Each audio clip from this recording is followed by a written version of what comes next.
에베소서 6장 21절로 24절 끝절까지 봉독하게 되겠습니다.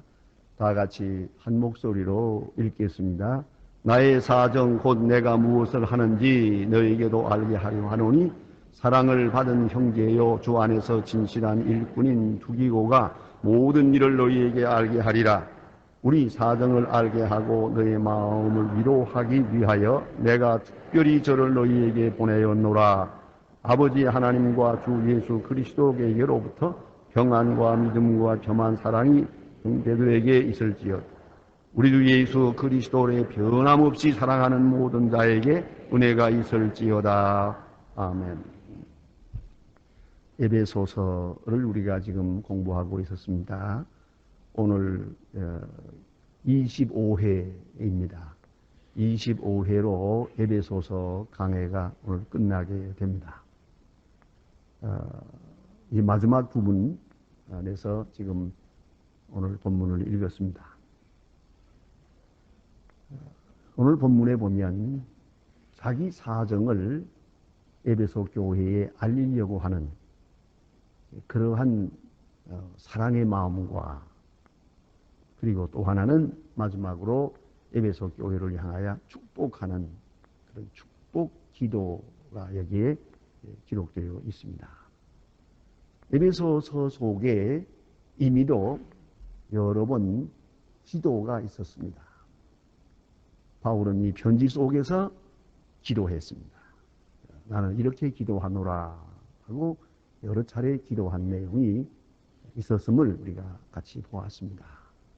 그런데 오늘 본문에서 다시 마지막 축복 기도를 함으로써 편지를 마감하는 그런 내용을 본문에서 보게 됩니다. 근데 오늘 본문에 보면 자기 사정을 전혀 언급하지 않고 오직 그가 감옥에 있다고 하는 것, 그거 외에는 아무 말도 하지 않았습니다. 그리고 다만 두기고를 보내면서 두기고가 내가 지금 무엇을 하고 있는지, 내가 어떤 처지에 있는지를 너희들에게 알릴 것이라고 그렇게 확실하게 언급하고 있습니다. 나의 사정을 알릴 것이다. 이렇게 말하고 있습니다. 여기서 우리는 바울의 깊은 심정을 이해하게 됩니다. 지금 에베소 교회 교인들이 바울을 인하여 바울이 감옥에 있기 때문에 걱정을 합니다. 걱정하며 기도하고 있습니다. 바울 사도가 감옥에 있는데 얼마나 또 열심히 기도하겠습니까? 또 얼마나 궁금하겠습니까? 얼마나 많은 걱정이 되겠습니까? 이것이 요새 같은 어떤 감옥에 있는 영혼의 생활이 아닙니다. 로마 감옥이라는 것은 비참할 뿐 아니라 가장 무서운 것은 언제 어떻게 처형을 당할는지 알 수 없는 그런 감옥입니다. 다시 말하면 생사 문제가 걸려있는 그런 감옥 생활입니다. 이러다가 언제 세상 떠났다 하는 말씀을 듣게 될는지 알 수 없는 바로 그러한 감옥에 있단 말이에요. 그런 거로 에베소 교인들은 늘 걱정하며 위하여 기도하고 있습니다. 그래서 오늘 본문의 중간에 보면은 두기고가 가서 소식을 전함으로 너희들을 위로받게 하려는 것이다 하는 말이 나옵니다. 그만큼 저들은 걱정하고 있었다는 얘기죠. 그런데 바울은 지금 이 사정을 알리려고 합니다. 사정을 알려서 그들로 하여금 염려하지 않도록 그렇게 염려를 하지 않도록 위로하려는 것이 주 목적입니다만은 그러나 오늘 여기에 깊은 의도가 있습니다. 그것은 뭐냐면 자기 사정을 자기가 말하고 있지 않습니다. 다시 말하면 내가 지금 어떤 형편에 있다, 또 언제 죽을는지 모르겠다, 지금 아무래도 좀 위험한 것 같다, 어쨌든 자기가 할 말이 많을 텐데 자기로서 말하지를 않습니다. 그리고 두기고가 가서 말할 것이다 하고 말합니다. 이 말의 속에 있는 의도는 뭐냐면 나의 사정은 그리 중요하지 않다는 겁니다. 내가 걱정하는 것은 교회요. 하나님의 사업이지 내가 살고 죽고 내가 감옥에 얼마나 오래 있고 감옥이 얼마나 불편하고 이런 것은 중요한 것이 아니다. 그런 거로 구구하게 말하고 있지 않습니다. 여러분 이 점을 생각해야 합니다. 언제나 사랑이라는 것은 자기 처지를 생각하지 않고 다른 내가 사랑하는 대상, 다른 사람의 처지, 다른 사람의 마음을 생각하는 겁니다. 내 사정 구구하게 다 알릴 필요가 없거든요. 여러분 어떻게 생각하십니까? 되게 우리도 그런 일이 있잖아요. 어려운 일이 있는 것은 알리지 않는 것이 지혜입니다. 그게 사랑이에요. 요새 전화 통이 문제예요. 좀 어려운 일이 있으면 이런 일이 있고 어느 일이 있고 그러면 듣는 사람이 그것만 생각합니까? 그 다음까지 추리를 하죠. 자꾸 생각을 하니까 점점 더 걱정이 되는 거죠. 우리가 그런 의미에서 좋은 얘기는 해야겠지만 좋지 않은 얘기, 이 사정 구구하게 설명 많이 할 필요가 없는 거거든요. 웬만하면 자기 스스로 그저 품고 있는 게 좋죠. 그렇게 가르치에 유명한 말이 있어요. 당신이 가지고 있는 의심은 내게 말하지 마시오. 내가 가지고 있는 의심도 너무 많으니까. 그런 말이 있어요. 여러분 걱정거리는 누구에게나 있는 거예요. 그런데 이 자기 걱정 얘기한다고 해결되는 것도 아닌데 꼭 그렇게 얘기해서 그 짐을 남에게까지 주는 지우는 그런 사람이 있어요. 이거는 성숙지 못한 사람입니다. 바울은 지금 감옥에 있으면서 사정이 얼마나 어렵겠습니까만은 일체 말하지 않습니다. 감옥에 있다는 것뿐 그 이상은 말하지 않습니다.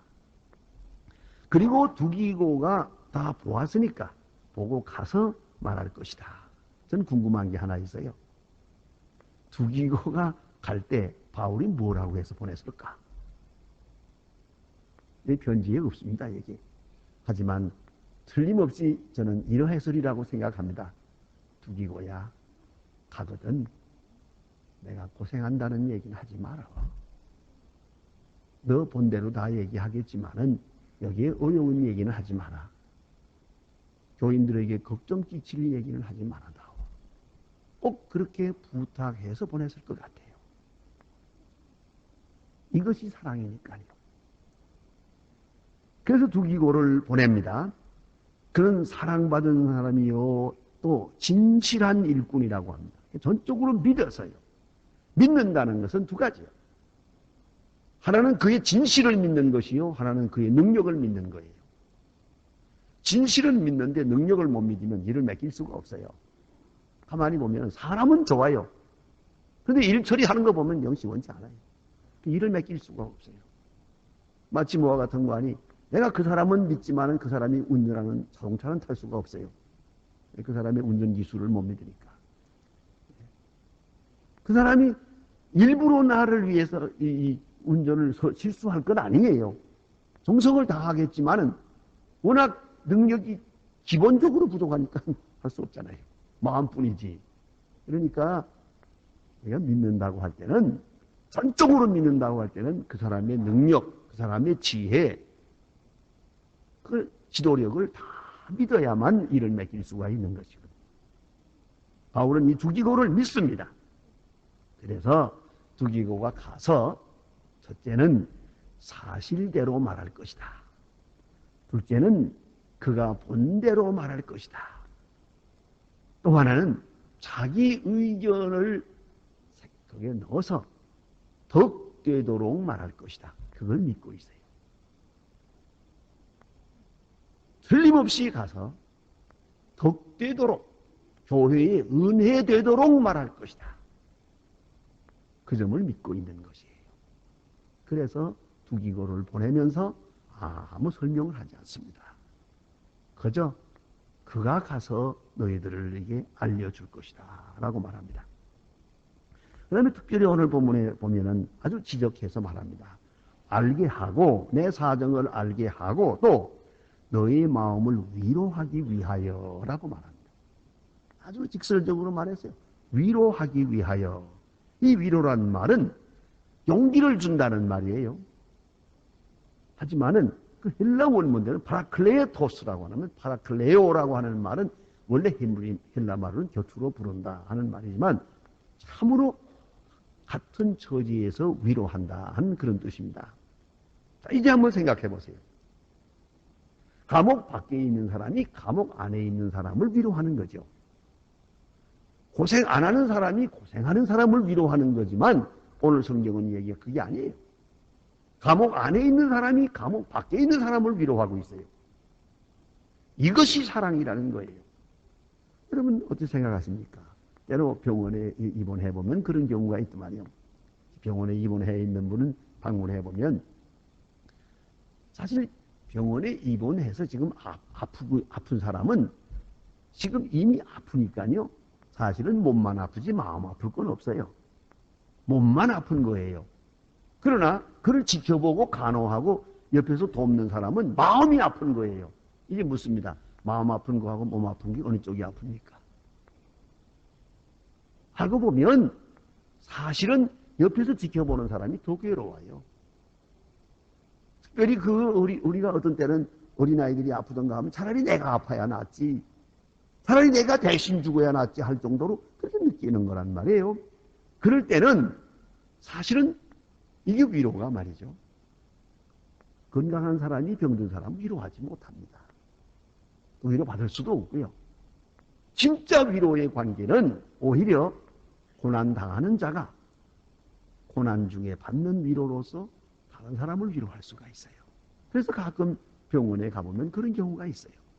참 은혜로운 분은 그런 분들은 그래요. 제가 아는 친구 한 사람도 제가 방문했을 때 같이 동기동창으로 공부하다가 이 폐결핵이 좀 심해져 가지고요. 수술을 3번 받았어요. 그래서 이 폐를 절제 수술해 가지고 한쪽은 완전히 떼내고 한쪽도 조금밖에 안 남았대요. 짠 그런 정도인데 병원을 방문했어요. 병원에 오래 있었어요. 그럴 때에 저는 가서 무슨 말로 위로를 할까? 같이 공부하다가 졸업반에 공부를 중단하고 우리는 졸업을 했고 그는 졸업을 못했거든요. 그런 처지인데 참 찾아가면서도 무슨 말로 위로할까 걱정이었어요. 그런데 이 친구 오히려 빙글빙글 웃으면서 찾아간 우리를 위로하고 있어요. 목회하느라고 얼마나 힘든가 뭐 이렇게 하면서 말이에요. 나는 여기서 누워있으니까 편안하네 뭐 이러면 많은 위로를 받고 왔어요. 정말 그분을 통해서 그 밝은 얼굴을 통해서 큰 믿음의 증거를 보고 왔어요. 오늘 여기를 생각해야 됩니다. 예? 사도 바울이 감옥에 있어요. 그러나 또 좀 더 구체적으로 생각해 봅시다. 바울이 감옥에 있어요. 감옥에 있으면 몸이 불편해요. 그럼 마음은 불편할 것도 없어요. 여기서 이렇게 고생하다가 꾹뻑 죽으면 순교니까. 그렇잖아요? 이제 한나라로 직행하는 거예요. 그거 괜찮거든요. 그거 어려울 게 없어요. 좀 신뢰되는 말씀입니다만 제가 북한에 있을 때에 아주 젊었을 때지만은 그때 그 감옥에도 좀 가봤고 모나지 광산에 가서 광산에서 고생을 했어요. 몇 달 동안. 뭐 다른 이유는 없어요. 그 보니까 내가 더 고마웠던 것은 나는 어린 사람으로 거기 갔지만은 그 교회에서 봉사한다고 해서 예수 믿는다는 이유로 거기 갔으니까 그런 대로 명분이 좋아요. 또 가보니까 거긴 또 목사님, 장로님들이 많아요. 또 다 어른들은 다. 어쨌든 그 틈에서 일을 하고 있는데 절대 옆에 사람하고 말은 못하게 돼 있어요. 낮이고 밤이고 말하면 안 돼. 말하면 아주 곤욕을 치릅니다. 그래서 말은 전혀 못합니다. 그런 가운데에 있었는데 찬송가를 부르고 싶어도 그런 거 부르면 안 됩니다. 다만 휘파람으로 부를 수가 있어요. 휘파람으로 어떤 때 찬송가를 이렇게 휘파람으로 부르면 줄줄이 따라 불러요. 쫙 그러면 저 사람도 교인인가 보다. 저 사람도 교인이구만. 그런 생각을 하죠. 그런 가운데 있는데 몸은 불편해요. 하지만 제 진정한 느낌입니다. 마음은 편하더라고요. 그게 불편하지 않아요. 마음은 편해요. 고생은 좀 되지만은 이제 뭐 감시받을 것도 없고 욕먹을 것도 없고 매 맞을 것도 없고 만약 이러다가 죽으면 뭐 전당 갈 거고 또 장가 가기 전이니까 뭐 울 사람도 없고 괜찮더라고요. 야, 힘들 것도 없고 그 마음이 의외로 아주 편합니다. 그 편한 걸 내가 느껴봤어요. 그래 지금 이 사도 바울은 지금 마음이 편해요. 그 마음은 고통스러운 게 하나도 없어요. 편합니다. 몸은 괴롭지만. 근데 바울의 입장에서 볼 때는 이 밖에 있는 교인들이 안 됐어요. 자기가 여기 있음으로 해서 교인들이 많이 걱정해요. 감옥 밖에 있는 분들은 오히려 이제는 그들은 마음이 아픈 거예요. 바울을 사랑하는 모든 사람들이 마음이 아픈 거예요. 얼마나 괴로울까. 고통이 되거든요. 자, 이제 이런 처지가 되고 보니 누가 누구를 위로해야겠습니까? 지금 그러므로 염려하고 걱정하고 기도하는 교인들을 사도 바울이 위로하고자 하는 거예요. 이것이 성숙한 인격에서 나오는 고백이에요. 감옥 안에 있는 사람이 감옥 밖에 있는 사람을 위로하는 거예요. 자, 병자로 말하면 병원에 입원해서 내가 지금 아프지만은 병원에 입원해 있는 사람이 오히려 주위에서 자기를 위해서 수고하는 사람들을 위로하는 거예요. 할 일도 못하고 잠도 못 자고 나를 위해서 너무 수고한다. 네? 안 그렇습니까? 위로해야죠. 그런데 때때로 좀 수준 미달 사람은 자기만 생각을 해가지고 그 병원에 있으면서 주변 사람들을 못 살게 구는 사람 있죠. 그 사람은 수준 미달이라니까요. 문제고요. 그러나 진정으로 신앙적인 인격을 가지고 덕을 갖춘 사람은 오히려 내가 이렇게 있음으로 해서 너무 많은 사람들을 걱정 끼치고 있다. 많은 사람들을 수고를 끼친다 생각해서 오히려 주위에 있는 사람들을 위로하게 되는 것입니다. 이 얼마나 아름다운 마음이요 또 깊은 배려의식입니까? 그 점에서 사도 바울은 두기고를 보내서 에베소 교인들을 위로하려고 했다. 가서 너 위로받게 될 것이다 라고 말합니다.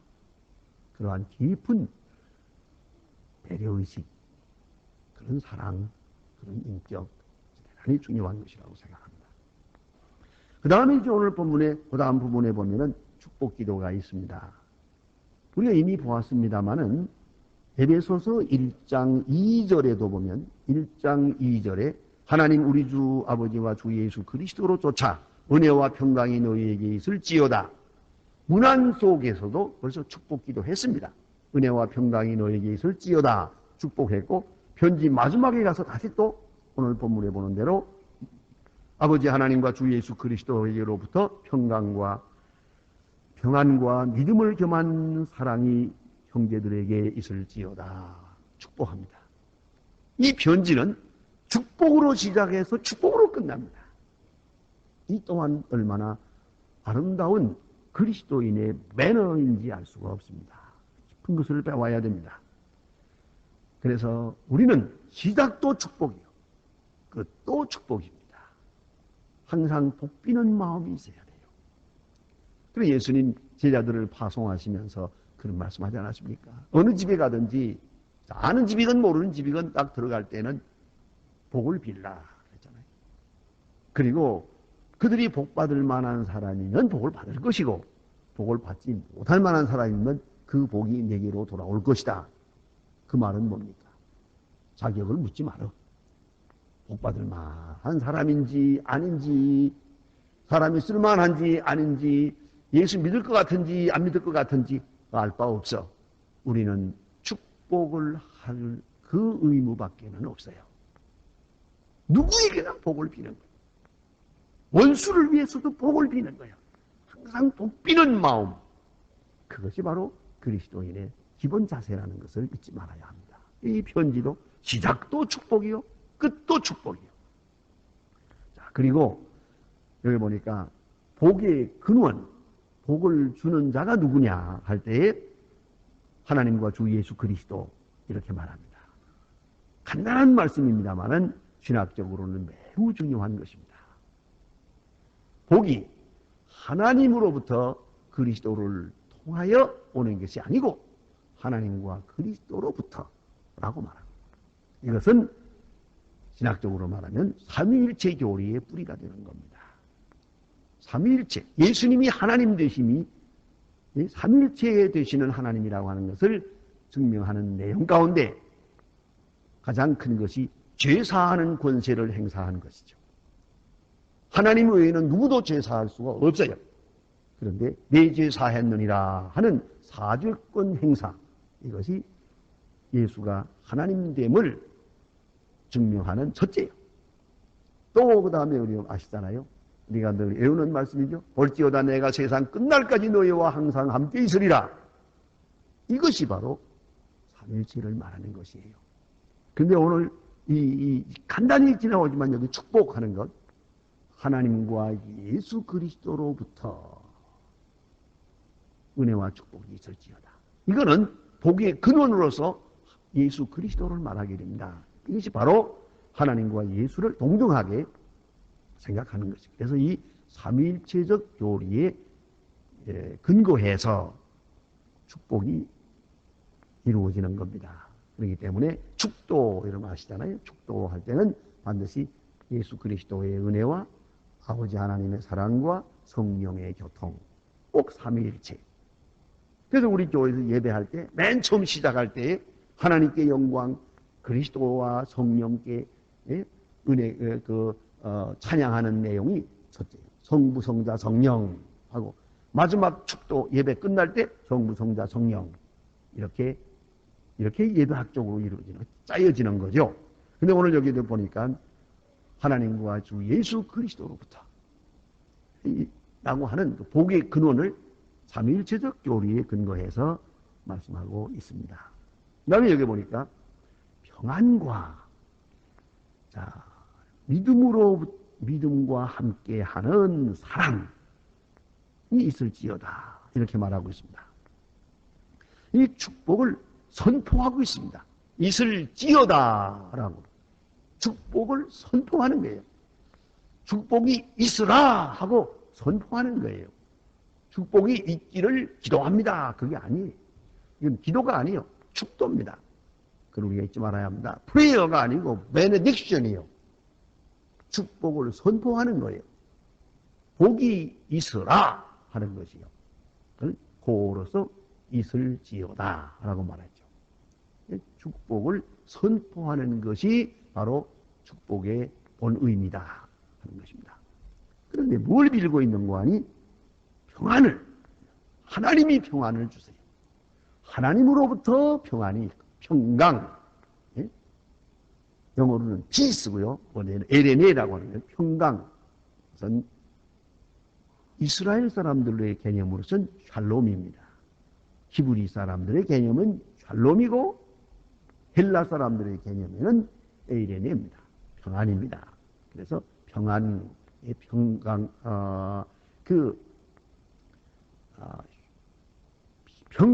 평강 때 여기서 말하는 평강은 바로 히브리 사람들로 말하면 샬롬, 거기에 속하는 것이옵시다. 그 다음에 또 여기 보니까 사랑, 이건 믿음과 함께 있는 사랑, 믿음으로 쫓아오는 사랑이 너에게 있을지어다. 이렇게 말합니다. 하나님께로부터 이걸 아셔야 됩니다.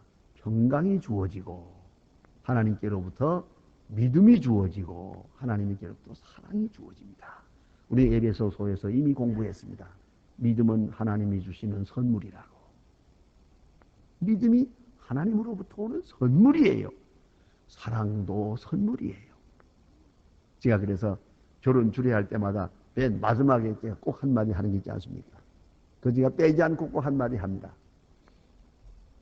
자기 마음을 자기 마음대로 하는 자가 없다. 그런 거로 신앙생활 잘해야 된다. 함께 기도하고 함께 찬송하고 주일날은 꼭 교회에 나와서 함께 예배드리라. 그러면 하나님께서 사랑하는 마음을 주실 거다. 여러분, 아이를 사랑하든 남편을 사랑하든 아내를 사랑하든 어쨌든 사랑, 진실한 사랑은 하나님이 주시는 선물이요. 더욱더 하나님을 사랑하는 마음, 그 내 마음 아닙니다. 하나님이 주신 선물이요. 그걸 잊지 말아야 됩니다. 그래서 평안과 믿음과 사랑,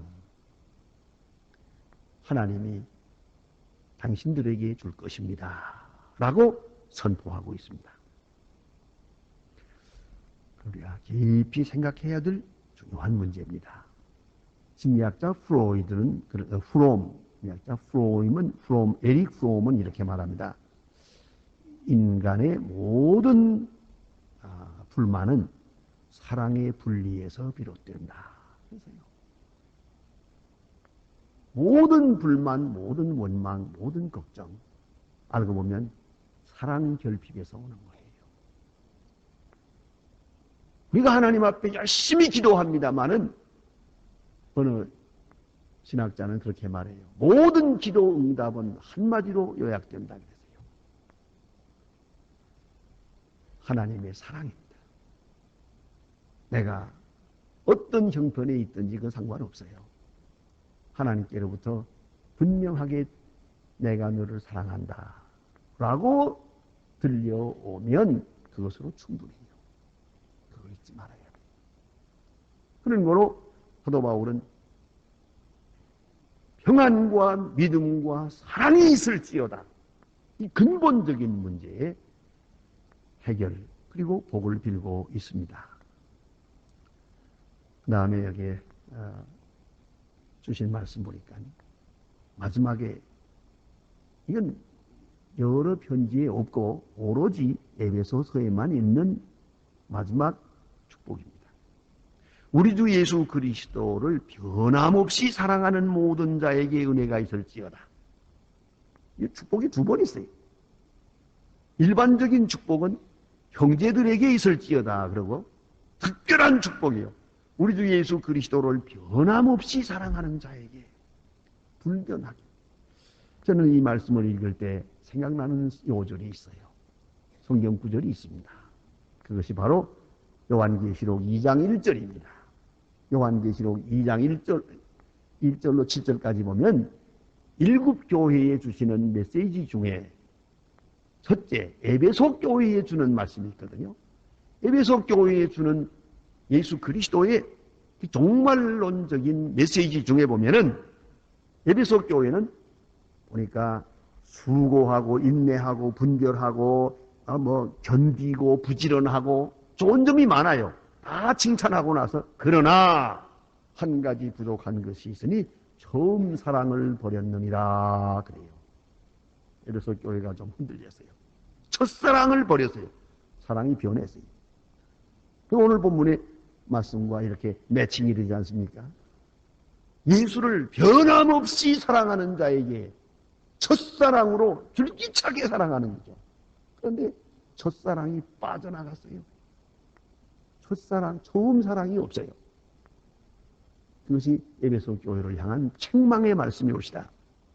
근데 오늘 여기 보니까 변함없이, 사랑은 변함이 없어야 돼. 그에게 은혜가 있을지어다 라고 이렇게 복을 빌고 있습니다. 여러분 잘 아시는 헬렌 킬러라고 하는 분이 계시죠. 장님이요 벙어리요 규모거리요 그렇게 한평생을 산 분인데 그분이 잠깐 쓴 글 중에 이런 글이 있습니다. 3일 동안만 내가 볼 수 있다면 3일 동안만 사흘 동안만 눈을 떠서 볼 수 있다면 한평생 시각장애자로 살았지만 3일 동안만 내가 볼 수 있다면 3일 동안 뭘 할까? 그리고 쭉 글을 썼어요.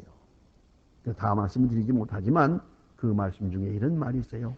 처음에 첫 말이 이렇게 내가 만일에 3일 동안만 눈을 뜰 수 있다면 첫날은 내 눈으로 나를 가르쳐준 셀리반 선생님을 보고 싶다. 그랬어요. 날 한평생 가르쳐주신 선생님을 보고 싶다. 둘째 날은, 셋째 날은 이렇게 말하고 맨 마지막엔 이렇게 쓰고 있습니다. 이러다 다시 영원히 암흑으로 내 눈이 잠겨질 때 나의 하나님께 사흘 동안 눈을 떠서 보게 해주신 것을 나는 깊이 감사하며 눈을 감을 것이다. 그랬었습니다. 예? 한평생 눈을 감고 살았지만 사흘만 눈을 뜨게 해주신다면 내가 보고 싶은 걸 보고 마지막에 눈을 감을 때 사흘 동안 눈 뜨게 해주신 것을 감사하며 눈을 감을 것이다 라고 그랬어요. 변함없이 사랑하는 것입니다. 어떤 경우에도 주님을 사랑하는 것이요. 영국의 역사학자인 토인비라고 하는 분을 아마 여러분이 잘 아십니다. 그가 역사를 통틀어 연구하고 쓴 다음에 결론을 이렇게 냈습니다. 기독교와 역사에 많은 공헌을 해서나 그 중에 가장 위대한 공헌은 첫째, 하나님을 사랑할, 하나님은 사랑이라고 가르쳐 준 것. 둘째는 칼을 쓰는 자는 칼로 망한다는 것을 가르쳐 준 것이다 라고 말하고 있습니다. 기독교의 핵심은 이거예요. 하나님은 사랑이다. 그걸 가르쳐 줬어요. 그것이 생명의 원동력이 됐어요. 그리스도를 변함없이 사랑하는 자에게 처음 사랑으로, 첫사랑으로 변함없이 사랑하는 자에게 은혜가 있을지어다. 이것이 에베소서의 마지막 결론입니다. 다시 한번 하나님이 주신 거룩한 은혜 가운데서 하나님께 향한 우리의 사랑을 확증해야 할 것입니다. 기도하십시다.